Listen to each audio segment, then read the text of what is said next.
নিয়ে যাওয়া হয় 196 নম্বর বাসায় গুলশানের, এবং সেখানে তার পরিবারের সদস্যরা, স্বজনরা এবং বিএনপির সিনিয়র নেতৃবৃন্দ উপস্থিত ছিলেন। তার স্বজনরা তাকে শেষ বিদায় জানান। সেখান থেকে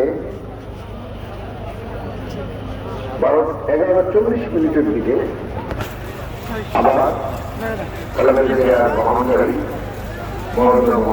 গাড়ি বের হয় এবং পরে সংসদ ভবনে পৌঁছে। এবং এই গাড়ি বহরে ছিলেন তারেক জিয়া এবং তার পরিবারের সদস্যরা, তার স্ত্রী ছিলেন, তার মেয়ে ছিলেন, তার ছোট ভাই কুকুর, স্ত্রী এবং তার সন্তানেরা ছিলেন। দুটো বাসে করে তারা এসেছেন। মূলত একটি বাসে ছিলেন তারেক জিয়া এবং তার পরিবার, আরেকটি বাসে ছিলেন বিএনপি স্থায়ী কমিটির সদস্যরা। আপনারা ইতিমধ্যে দেখেছেন যে গাড়ি বহরটি যখন মানিকপুর এভিনিউ দিকে যাত্রা শুরু করে, দুপাশের সাধারণ মানুষ দাঁড়িয়ে বেগম খালেদা জিয়াকে শেষ শ্রদ্ধা জানান।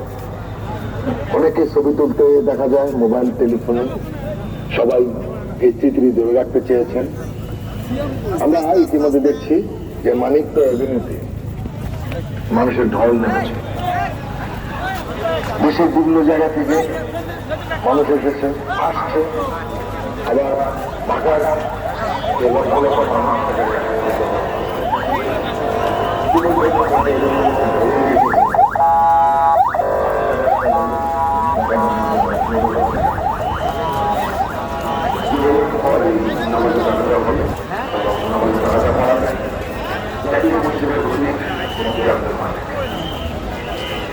আপনারা জেনেছেন যে বেগম জিয়া মঙ্গলবার সকালে